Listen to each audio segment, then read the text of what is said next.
This podcast episode was originally recorded for Mormon Sex Info and is being refurbished for your enjoyment.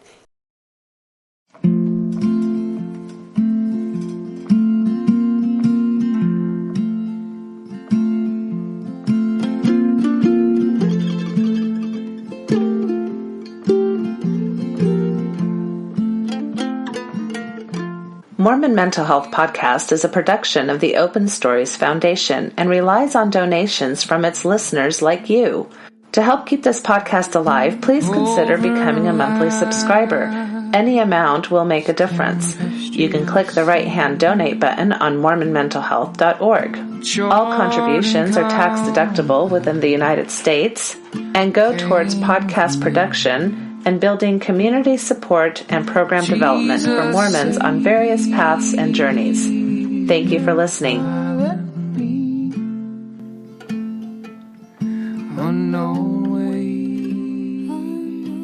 Hi, this is Lisa Butterworth, and this is the Mormon Sex Info Podcast. I'm here today with Natasha Helfer, who recently had an article published in the Washington Post about her membership court that will be on Sunday. And there are certain things in the article that Natasha would like to respond to, and maybe some things to clarify, some things to correct.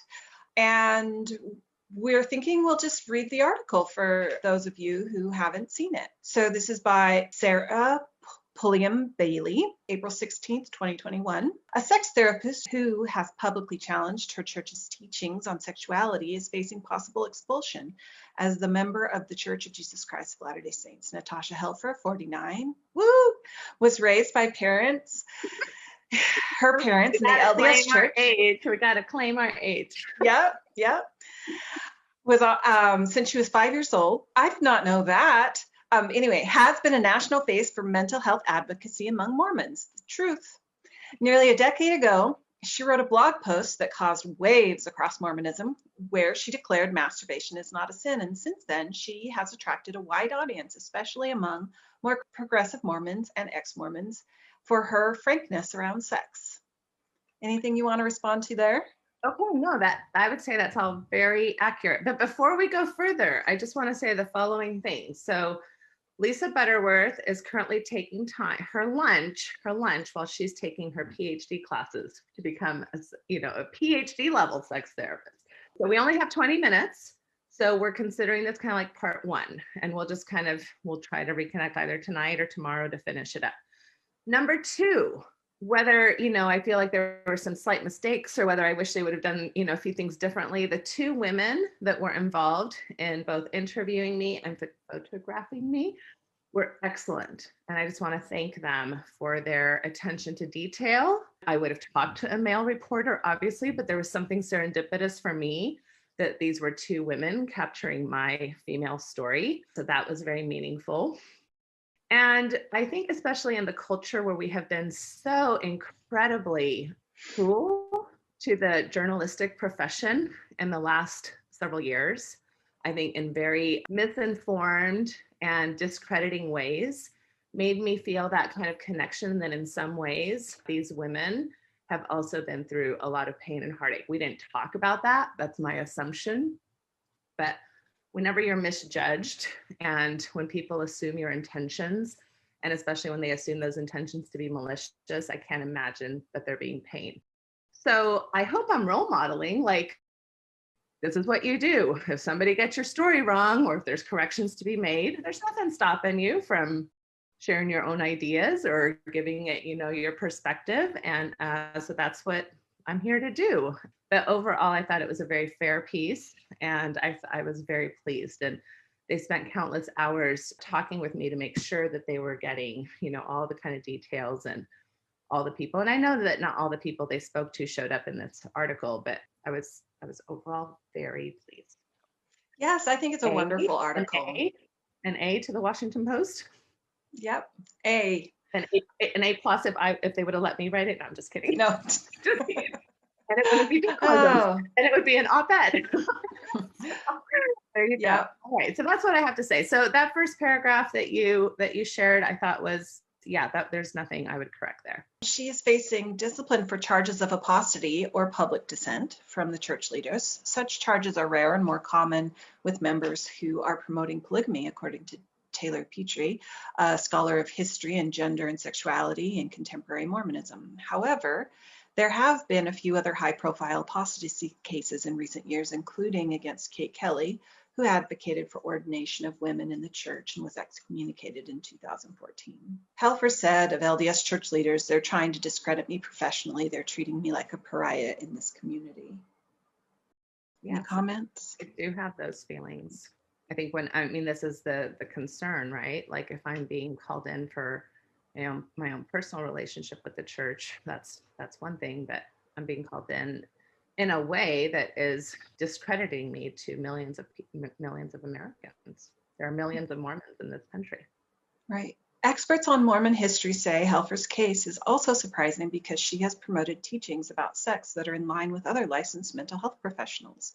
Her expulsion, some observers fear, could have a chilling effect on Mormon mental health professionals who are ethically obligated to provide patients with evidence-based recommendations, even when they contradict some LDS teachings or cultural expectations.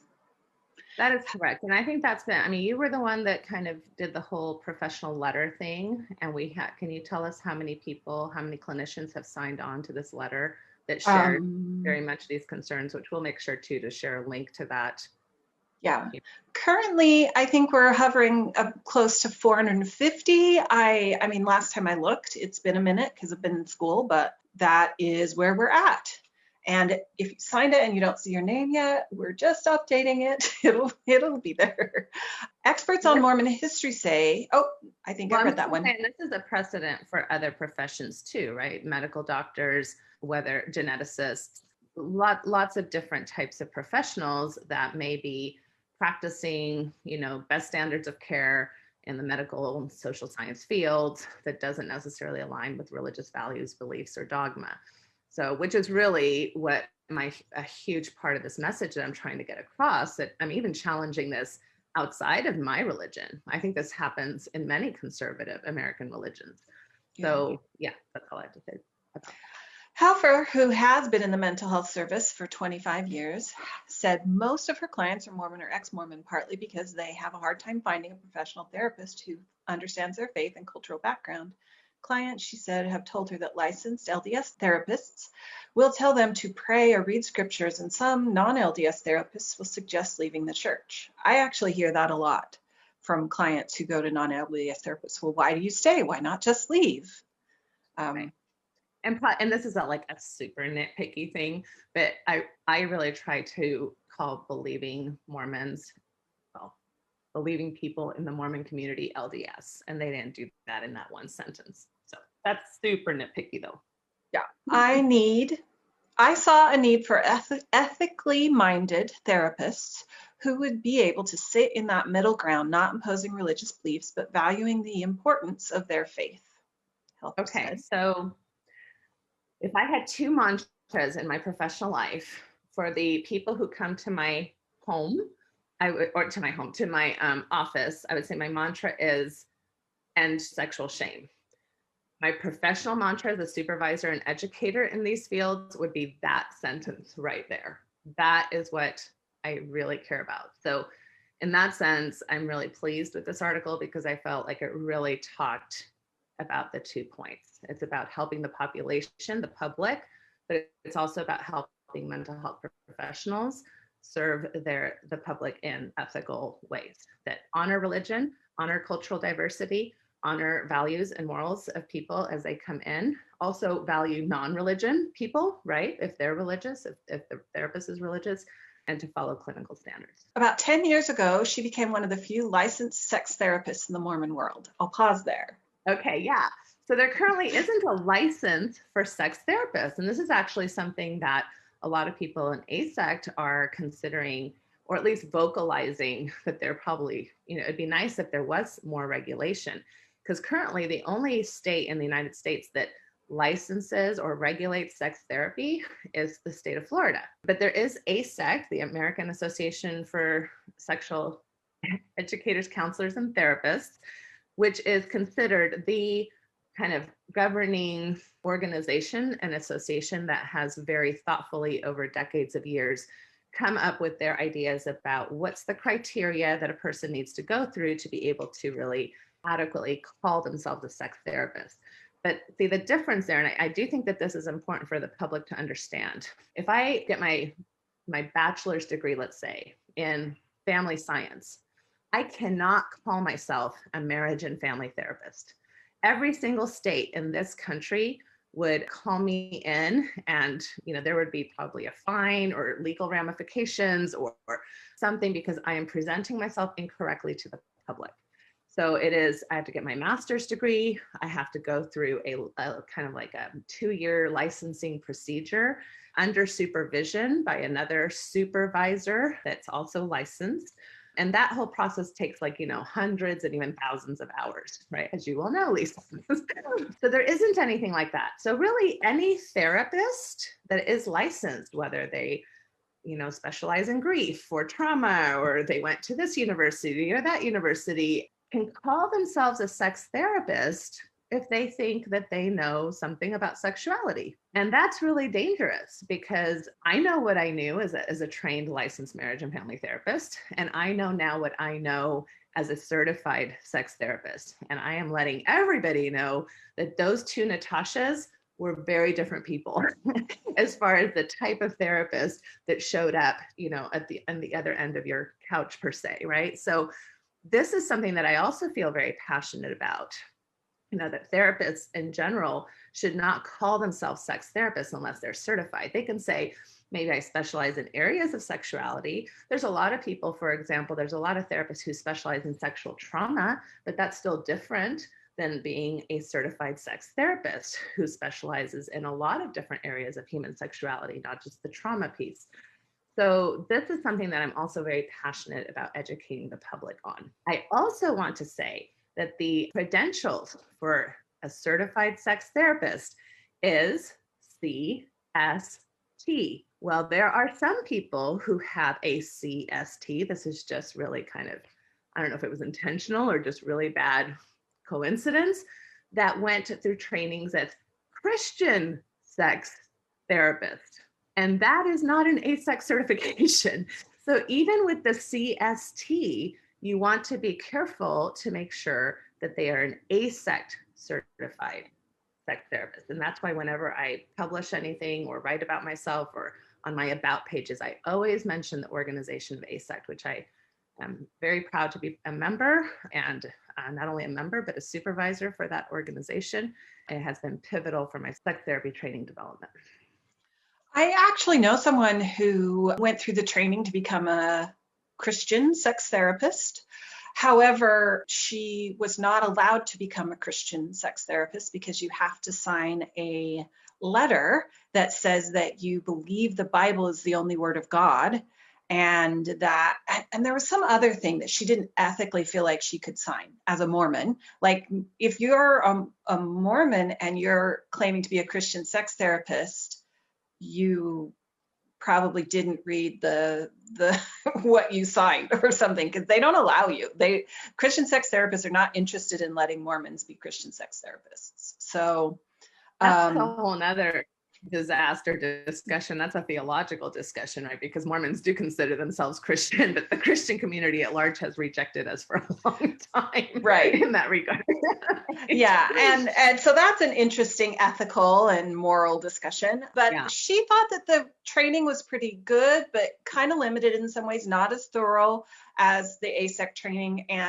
But they, like she said, that overall it was a good experience and she was glad to have it. So that's just it. Yeah. I know that one of the main distinctions is that it is not as thorough, and they do not require one of the main requirements for ASEC, which is a SAR, which is a sexual attitudes reassessment, which is actually a pretty important piece of becoming aware of your own biases, because they make you really confront aspects of human sexuality that we are probably in some of those areas uncomfortable with personally, either because it hits a tension with our values or our morals or even our erotic tastes and preferences just as a human being, right? Because we all differ in those things. So if they're showing you materials about human sexuality that don't align, like maybe, BDSM or kink or, things that not everybody shares that same erotic interest, a therapist has to learn how to like see that material and go, have that maybe initial kind of personal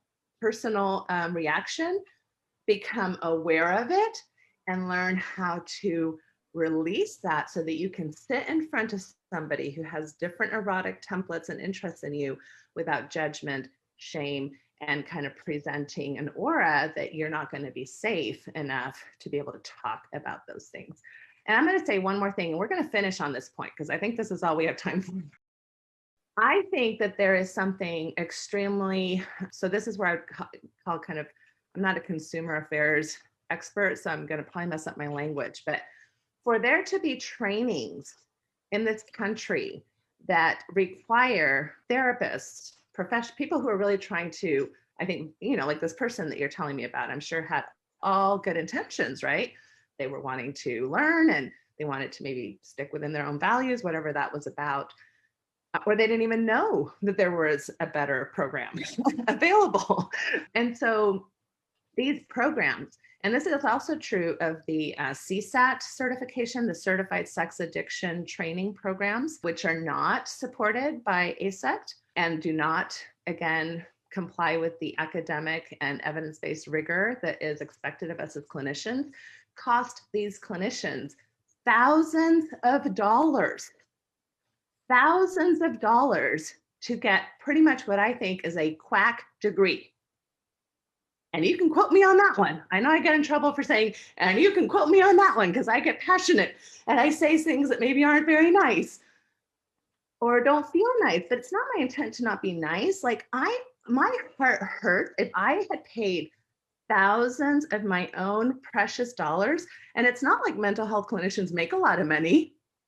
I mean, it's expensive to continue in educational rigor as a mental health clinician. We have to get CEUs every year. We have to pay for licenses. We have to pay for malpractice insurance. We have to, pay for websites, and we have to pay for like now all the internet stuff, like a website and a portal and like confident. I mean, if you're in private practice, it's extremely expensive to be in private practice, both from like just a business side and also a clinical side. And then on top of it, to further your education in programs that are not regulated, like university programs are, right? Like if you get your master's degree in psychology at Harvard, or you get it at a much smaller university like Friends University, like I did, they both are having to follow criteria in order to say that we are accredited. And I remember my poor professors, like every time they had to do a reaccreditation, it was like almost like, we didn't see them for a week because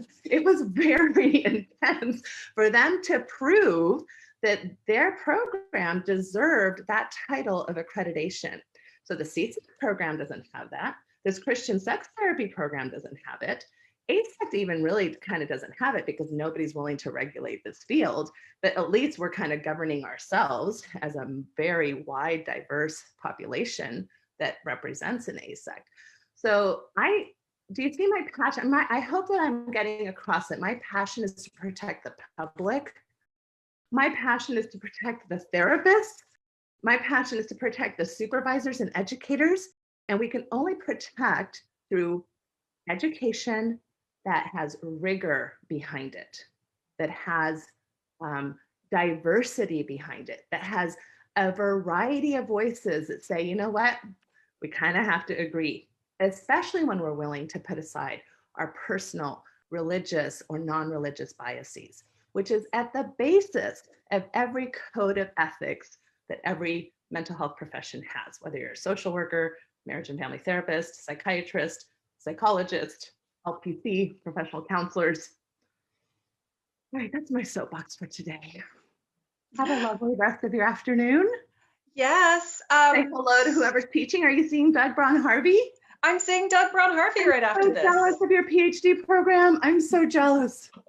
So I was going to say, in that sentence, if she had changed the word from licensed sexual therapist to certified sexual therapist, that would be accurate. Correct. That would be completely accurate. That was just a small distinction. I can understand. Yes. And actually, this is why it's so important, though, to educate the public, because the public usually doesn't pay a lot of attention to those certifications, right? And like, they all sound legit to me, So if you put any acronym behind your name, there are so many, which came home to me when I was, writing the letter, and all these people's acronyms were coming in. I'm like, what is this acronym? What is this acronym?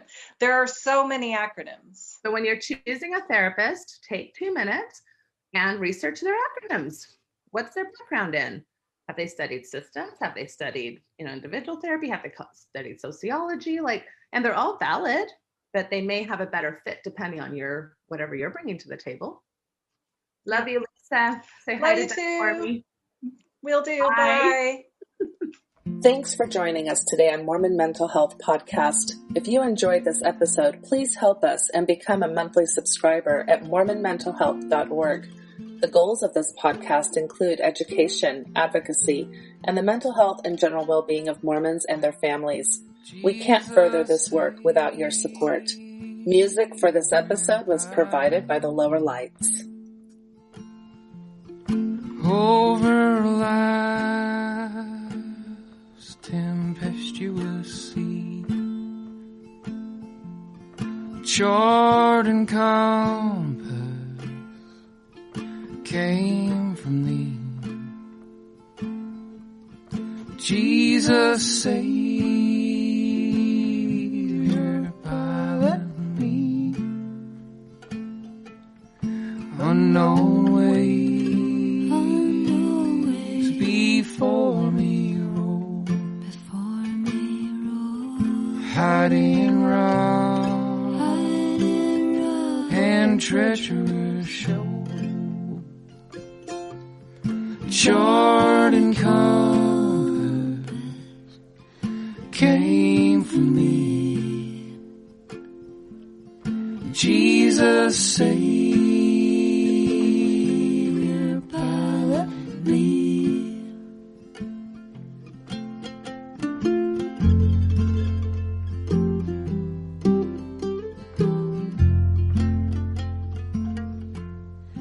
As a mother stills her child, thou canst hush the ocean wild, wondrous sovereign of the sea. Jesus, Savior, pilot me. Boisterous wave, obey thy will. When thou sayest to them, be still. Wondrous sovereign of the sea. Jesus, Savior, pilot me.